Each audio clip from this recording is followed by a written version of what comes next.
Anteriores hemos analizado dos aspectos muy importantes de la vida de Cristo, que son el Cristo histórico, el hombre detrás del gran proyecto de Redentor, y el Cristo mítico, o sea, el mito solar aplicado a Jesucristo, igual que a todos los redentores, ya que la historia de los redentores es la historia del curso del sol.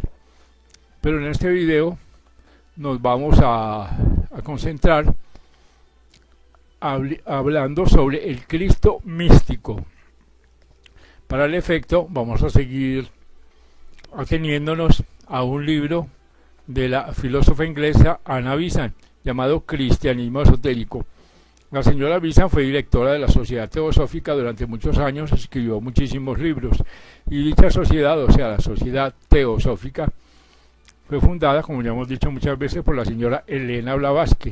Ella es experta en religiones orientales, experta en religiones comparadas, experta en símbolos, escribió muchísimos libros, el principal de los cuales es La Doctrina Secreta, donde ella da las claves para decodificar los libros sagrados y no sagrados que están encriptados, que son simbólicos. Esas claves son muchísimas, principalmente ella trajo a Occidente la clave cosmológica, la clave antropológica, la clave numerológica, la clave fisiológica, la clave astrológica, etcétera, etcétera. Pero volviendo a nuestro objetivo, veamos lo que dice la ya citada autora Anna Besant en su capítulo 5 del libro Cristianismo Esotérico, que se llama El Cristo Místico. Dice así: ya nos acercamos a ese aspecto más profundo de la historia de Cristo que le da su más positiva influencia sobre los humanos corazones.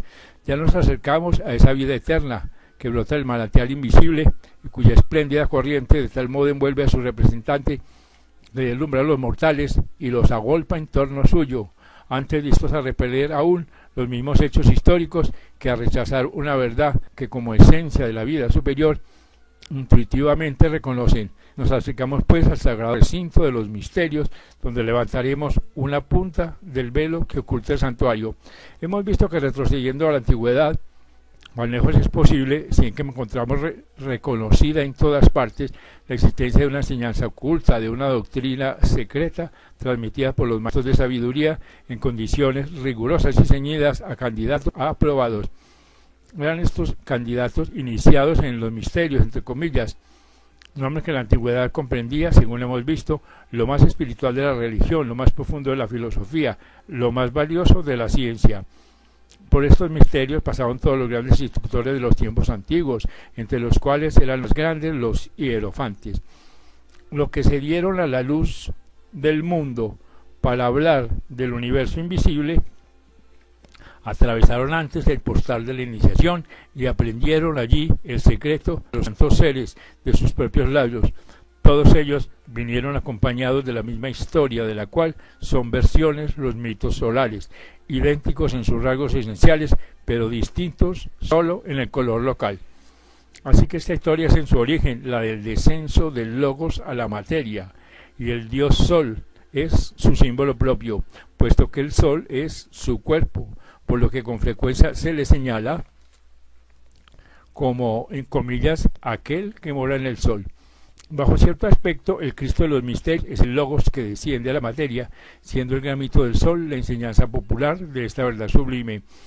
Como en los casos anteriores, el divino maestro que trajo la antigua sabiduría y la publicó de nuevo en el mundo fue considerado como una manifestación especial del logo, un avatar, y así fueron sucesivamente aplicadas al Jesús de las iglesias las narraciones pertenecientes a este gran ser.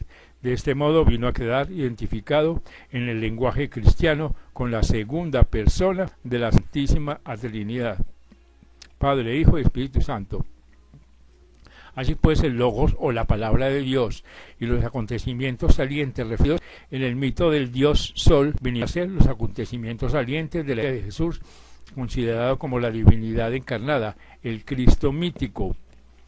Y así como en el macrocosmos, o sea, en el cosmos, el Cristo de los misterios representa el Logos, o segunda persona de la Trinidad, Así también en el microcosmos, o sea, en el individuo humano, representa el segundo aspecto del Espíritu Divino en el hombre, por donde en este se le llame, entre paréntesis, el Cristo. Así que el segundo aspecto del Cristo de los misterios es pues la vida del iniciado, la vida en que se entra a la gran iniciación primera. Durante ella el Cristo nace en el hombre, más tarde se desarrolla en él. Para comprender esto mejor se hace preciso examinar las condiciones que el candidato a la iniciación se ponen y a estudiar además la naturaleza del espíritu del hombre. Y continuó la señora Virgen, solo aquellos podían considerarse candidatos a la iniciación que fuesen ya buenos, según entiende la bondad de los hombres, conforme a la medida estricta de la ley, puros, santos, sin marcha, libres de pecado, su vida sin transgresiones. Eran frases empleadas para señalarlos, y debían también ser inteligentes, tener buen desarrollo, bien desarrollado el entendimiento y ser bien educados. Así que la evolución realizada en este mundo, una vida tras otra, por el desarrollo y amaestramiento de los poderes mentales, de las emociones y el sentido moral, por las enseñanzas adquiridas de las religiones esotéricas, por el cumplimiento de los deberes y por el esfuerzo hecho para ayudar y elevar a los demás, cosa esta pertenencia a la vida ordinaria del hombre que está en curso en desenvolverse. Cuando todo esto se ha logrado, el hombre se ha hecho, entre comillas, un hombre bueno, el Cristo de los griegos, y todo esto se ha de alcanzar antes de que pueda ser el Cristo, el ungido. Después de que ha llegado al colmo de la vida buena exotérica, está a punto de ser candidato a la esotérica, y entonces comienza a prepararse para la iniciación mediante el cumplimiento de determinadas condiciones. Estas condiciones señalan los términos de los atributos que debe adquirir y por tanto trabaja para darles vida. Va ablandando pues el sendero probatorio, que así suele llamarse el sendero que conduce a la puerta estrecha, más allá de la cual está el camino angosto o sendero de santidad, que es el camino de la cruz. No es indispensable que llegue a la perfección del desarrollo de estos atributos, pero sí que haya hecho ciertos progresos en todos ellos para que el Cristo pueda nacer en él. Tiene que preparar una morada pura para que el divino niño que en él ha de desarrollarse. De estos atributos mentales y morales, todos es el primero el discernimiento. ¿Qué significa? Esto significa que el aspirante debe poner por obra el apartar de su mente lo eterno de lo temporal, lo real de lo ilusorio, lo verdadero de lo falso, lo celestial de lo terreno. Entre comillas, las cosas que se ven son temporales, dice el apóstol, mas las cosas que no se ven son eternas. Viven los hombres constantemente sometidos al espejismo de lo que se ve, lo cual os ciega para lo que no se ve. Así que el aspirante debe aprender a distinguirlos, de modo que lo que para el mundo no es real, sea real para él, y lo que es real para el mundo le aparezca ilusorio. Pues sólo así es posible andar por fe, no por la vista. Y así también debe el hombre llegar a ser uno de aquellos a quienes señalaba el apóstol como de edad cumplida, aquellos que por la costumbre tienen ya los sentidos ejercitados en el discernimiento del bien y del mal. Seguidamente de este sentido de la falta de realidad ha de producir en él disgusto por lo ilusorio y pasajero, meras cortezas de la vida, impropias para satisfacer el hombre, a no ser que el hambre de los cerdos, esta etapa del se haya enérgicamente presentada por Jesús con su lenguaje enfático, encaminado a impresionar vivamente el ánimo del auditorio con estas palabras, comillas: si alguno viene a mí y no aborrece a su padre y madre, mujer e hijos, y hermanos y hermanas, y aún también su vida, no puede ser mi discípulo. Así que dura es en verdad esta sentencia. Sin embargo, de semejante aborrecimiento, traído al discurso como antítesis de los afectos egoístas y exclusivos, tales como se entiende el mundo, ignorante de la unidad suprema que todo lo funde en un fe único y sumo, habrá de surgir un día un amor más profundo y verdadero, etapa en esta ineludible en el camino hacia la puerta estrecha. Después de todo esto, el aspirante debe adquirir el dominio de sus pensamientos. Esto lo llevará al dominio de sus acciones. Pues para el ojo interno es el pensamiento lo mismo que la acción. Cualquiera que mire a una mujer para codiciarla, ya adulteró con ella su corazón. también ha de lograr el sufrimiento, pues los que aspiran a andar el camino de la cruz tienen que afrontar penalidades, a veces amargas y duraderas, y deben percibirse para sostenerse en ellas, como viendo lo invisible. A esto añadirá la tolerancia, si quiere ser hijo del Padre, que hace que su sol salga sobre malos y buenos, y llueva sobre justos y pecadores. Y luego se agrega también la humildad, cuando se recomienda a sus apóstoles que no prohibiesen hacer uso de su nombre a uno que no les seguía junto con ellos. Además debe adquirir la fe, para lo cual no hay nada imposible, y el equilibrio descrito por el apóstol. Finalmente, debe solo buscar, comillas, las cosas de arriba y aspirar con ansia la bienaventuranza de la visión de Dios y de su unión con Él. Así que el hombre que ha logrado estas cualidades en su carácter ya es tenido por apto para la iniciación. Y entonces los guardianes de los misterios le abren la puerta estrecha. Así y solo así logrará ser el candidato dispuesto. Ahora bien, el espíritu que en el hombre mora es don de la suprema deidad, que en sí contiene los tres aspectos de la vida divina: inteligencia, amor y voluntad, por ser imagen de Dios. Así que a medida que evoluciona, desarrolla en primer lugar la inteligencia, eso es, desarrolla el intelecto, lo cual se verifica en la vida ordinaria del mundo. Realizado esto con alto grado y unido al desarrollo moral, se eleva el hombre a la condición de candidato. El segundo aspecto del espíritu es amor, y su evolución es la evolución del Cristo. Este desarrollo se obtiene en los misterios verdaderos. La vida del discípulo constituye el drama de los misterios, y las grandes iniciaciones señalan sus diversos actos. Así que para demostrar los misterios en el plano físico, se acostumbraba a representarlos de un modo dramático, ajustándose las ceremonias bajo muchos respectos al modelo siempre seguido en la montaña, entre comillas, como sombras de las grandiosas realidades del mundo espiritual, única cosa perceptible en tiempos ya muy degenerados. Es pues doble el concepto del Cristo místico. El Logos, la segunda persona de la Trinidad en su descenso a la materia, y el amor, o el segundo aspecto del Espíritu Divino, desarrollándose en el hombre. Uno representa procesos que han tenido lugar en el pasado. Es la raíz del mito solar. El otro representa un proceso que se realiza en el individuo, la etapa final de su evolución humana. Es el origen de muchos de los pormenores del mito. Ambos contribuyeron a las narraciones evangélicas y juntos constituyen la imagen del, entre comillas, Cristo místico. Pero consideremos primero al Cristo cósmico, la divinidad envuelta en materia, o sea, la encarnación del Logos, el Dios hecho carne. Cuando la materia que había que formar nuestro sistema solar fue separada del océano infinito de materia que llena el espacio, la tercera persona de la Trinidad, el Espíritu Santo, vertió su vida en ella para animarla y en su consecuencia hacerla apta para ser moldeada. Esta función, o sea, el agregarle y darle forma, corresponde a la vida del Logos, la segunda persona de la Trinidad, la cual se sacrificó imponiéndose las limitaciones de la materia y constituyéndose en el hombre celeste, en cuyo cuerpo todas las formas existen como partes integrantes suyas. Esta era la historia cósmica mostrada en los misterios a modo de drama. Se extienden los verdaderos misterios, donde se representa conforme ocurrió en el espacio, pues en los misterios del plano físico se representa por medios mágicos o de otra especie y a veces con la intervención de actores. Así que estos procesos escritos están expuestos con gran claridad en la Biblia.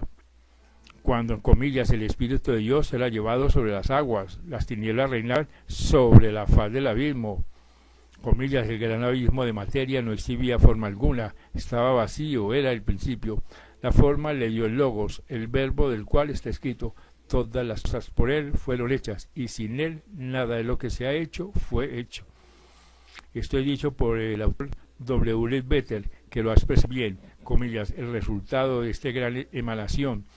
Primera, el movimiento del espíritu es el despertamiento de esa admirable y gloriosa verdad que compenetra toda la materia y electriza sus átomos en los diversos planos, los cuales, por más inertes que aparezcan a nuestra turbia mirada física, desarrollan en su virtud toda suerte de atracciones y repulsiones, antes latentes, y entran en combinaciones de todo género.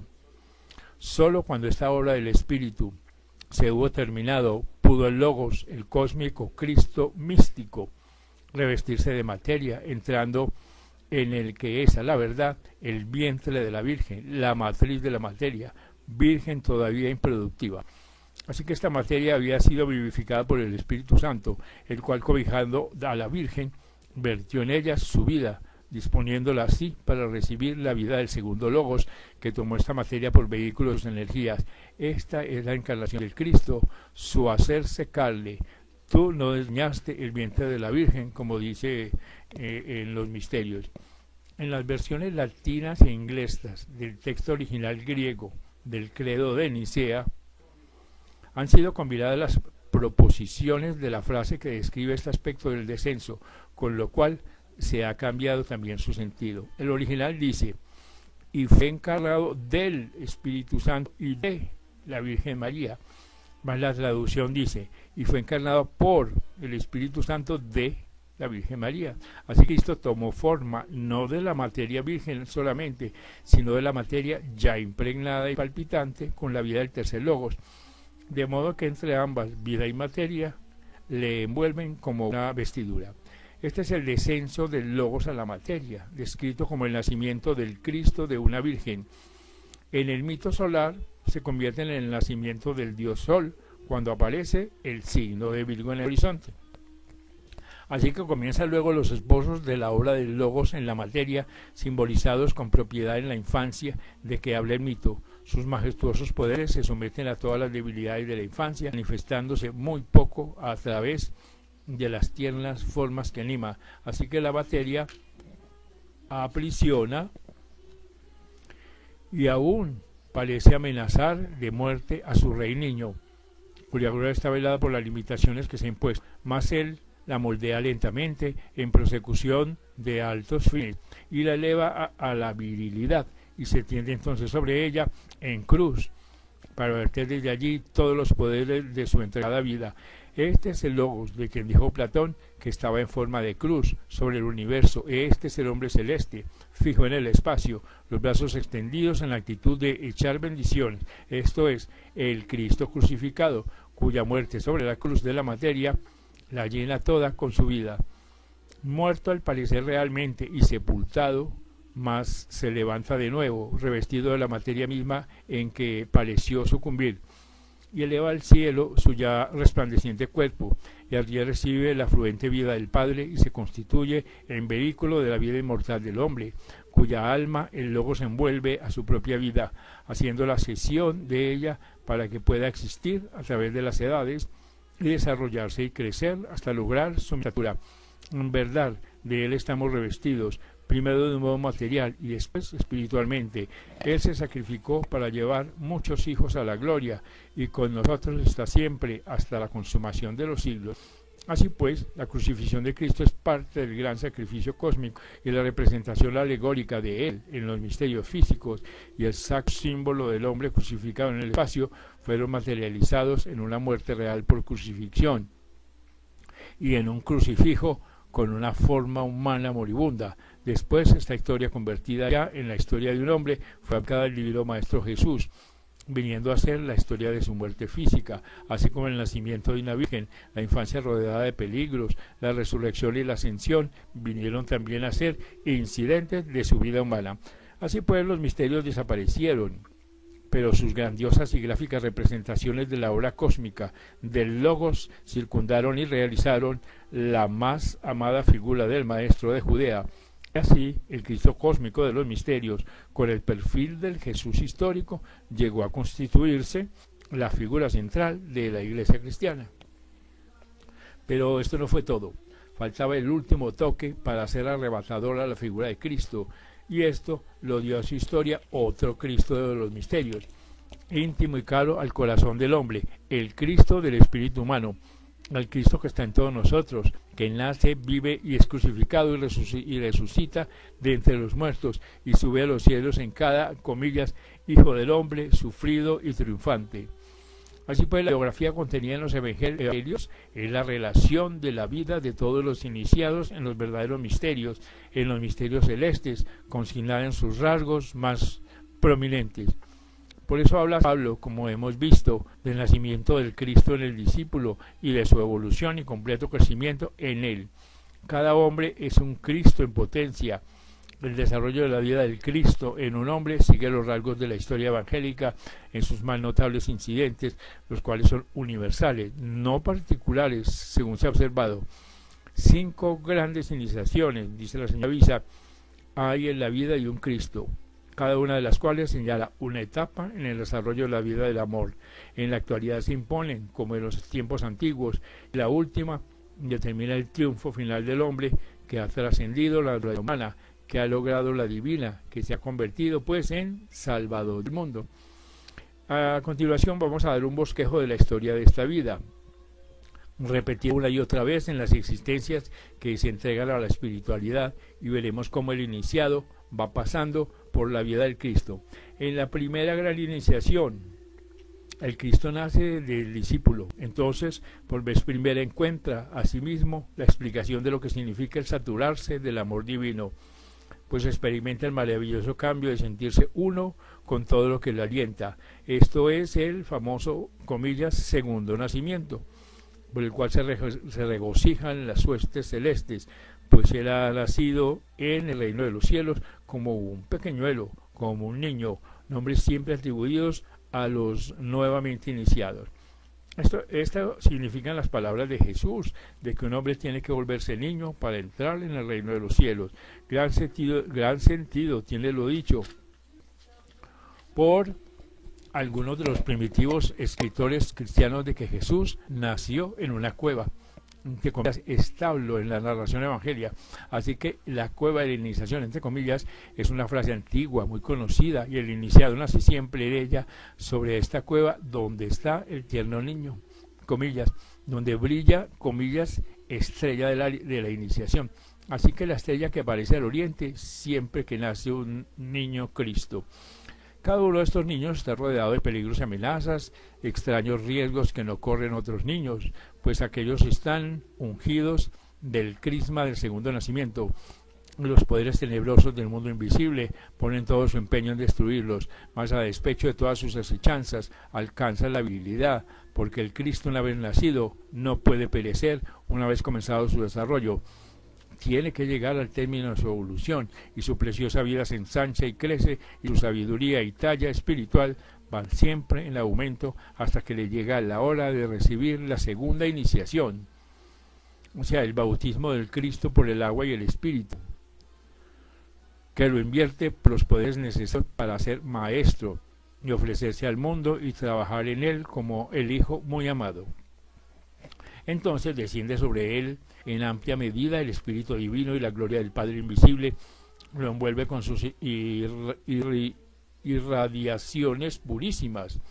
Pero a partir de este momento de dicha suprema es llevado por el Espíritu al desierto, puesto que una vez expuesto a prueba de fieras tentaciones, pues como entonces los poderes del Espíritu están desenvolviéndose en él, los seres tenebrosos hacen esfuerzos para deslumbrarlo, apartarle de su camino, procurando asirlo con sus poderes mismos, a fin de que los emplee en provecho propio, en vez de entregarse a su Padre con paciente confianza. En las rápidas y súbditas transiciones que en la prueba su fortaleza y su fe, el tentador encarnado murmura en sus oídos, tan pronto como ha sonado la voz del Padre. Las ardientes arenas del desierto abrazan sus pies, poco después de bañados en las frescas aguas del santo río. Vencedor de estas tentaciones, pasa al mundo de los hombres para ayudarles con el ejercicio de sus poderes, que no exceden la satisfacción de sus necesidades, y el que se resistió a convertir en pan una piedra para calmar sus apremiantes deseos, alimenta, entre comillas, a 5.000 hombres, más las mujeres y los niños, con unos cuantos panes. Así que en su vida de sacrificio incesante goza de otro breve periodo de gloria, sube a una alta montaña apartada, entre comillas, la sagrada montaña de la iniciación, y allí se transfigura, se reúne con algunos de los grandes predecesores, los santos poderosos de los antiguos tiempos que anduvieron los caminos que Él está andando. De este modo pasa por la tercera gran iniciación.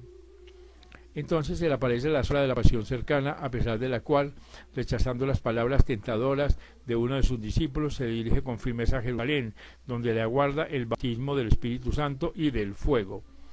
Después del nacimiento, la persecución de Herodes; después del bautismo, la tentación en el desierto; después de la transfiguración, la sombra del último trance en el camino de la cruz. Así que las pruebas siguen a los triunfos hasta que se alcanza la meta. Y según está creciendo la vida de amor, más completa y perfecta cada día y cada vez con mayor notoriedad, sigue el Hijo del Hombre apareciendo como el Hijo de Dios, hasta que, acercándose al momento de la lucha final, la cuarta gran iniciación lo lleva en triunfo a Jerusalén, a la vista de Getsemaní y del Calvario. En esta hora es el Cristo dispuesto a ser ofrecido, pronto para el sacrificio de la cruz. Tiene que afrontar entonces la amarga agonía del jardín, cuando hasta sus elegidos duermen, mientras él, en la sombra de su mortal angustia, ruega por un momento que la copa sea apartada de sus labios, pero al fin triunfa su voluntad poderosa y, extendiendo su brazo, coge la copa y la apura, en tanto que un ángel se le aparece en su soledad y le fortifica, como hacen los ángeles siempre que ven un hijo del hombre abrumado bajo el peso de su agonía. Al salir de allí, otras bebidas amargas se le ofrecen: la traición, la negación, el abandono, y solo entre enemigos que le encarnecen entra en la prueba extrema, atormentado por el dolor físico, herido por la espina cruel de la duda, despojado de sus hermosas vestiduras de pureza del lobo, entregado en manos enemigas y abandonado al parecer de Dios y los hombres. Sufre con paciencia cuanto le sucede, esperando con ansia alguna ayuda en el último trance. Así que es pues todavía al sufrimiento, crucificado para morir a la vida de la forma, para desprenderse de toda la vida que al mundo inferior corresponde, rodeado de enemigos triunfantes que se burlan de él, se ve envuelto por el último horror del negro abismo, y allí en la oscuridad se encuentra enfrente de todas las fuerzas del mal. Su visión interna ha cegado, se siente solo, completamente solo, hasta el punto que su corazón valiente, sumido en la desesperación, grita a su Padre, de cuyo amparo se considera privado, y su alma humana, en absoluto aislamiento, experimenta la terrible agonía de la aparente derrota. Sin embargo, reuniendo toda la fuerza del invisible espíritu, se desprende de la vida inferior, cuya muerte acepta voluntariamente, y abandonando el cuerpo de deseo, el iniciado, entre comillas, desciende a los infiernos, para no dejar sin recorrer región alguna del universo donde pueda prestarse, porque no hay nadie tan proscrito que no pueda alcanzar su amor, todo lo abarca. Y luego, surgido de las tinieblas, se ve la luz una vez más, se siente de nuevo el Hijo inseparable de su Padre, se eleva a la vida que no tiene fin, radiante con la conciencia de haber afrontado y vencido a la muerte, poderoso para auxiliar en todo extremo a cualquier hijo del hombre, capaz de derramar su vida en toda alma tribulada. Así que permanece algún tiempo entre sus discípulos para instruirlos, revelándoles los misterios de los mundos espirituales y preparándoles además para hollar el sendero que él ha seguido, y agotada su vida terrestre, sube al Padre en la quinta gran iniciación y se convierte así en maestro triunfante, el lazo entre Dios y el hombre. Y termina la señora Bistan diciendo: tal es la historia realizada en los verdaderos misterios de los tiempos antiguos y modernos, y representada dramáticamente por medio de los símbolos en los misterios del plano físico, mitad velados, mitad manifestados. Tal es el Cristo de los misterios en su doble aspecto cósmico e individual, logos y hombre. Es pues de maravillar que esta historia, vagamente sentida por el místico, aun cuando la ignore, se haya enredado en el corazón y haya servido de inspiradora a toda vida doble. El Cristo del corazón es, para la mayor parte, Jesús, considerado como el Cristo místico, humano, luchando, sufriendo, muriendo y al fin triunfando. Así es que es el hombre en que la humanidad se ve crucificada y vuelta a la vida, cuyo triunfo es promesa de victoria para todo aquel que, como él, sea leal en la muerte y aún más allá. Así que Cristo que jamás será olvidado mientras nazca una y otra vez los hombres y el mundo necesiten salvadores y los salvadores se entreguen por el mundo. Esta es pues un breve resumen del significado de la vida mística de Jesucristo.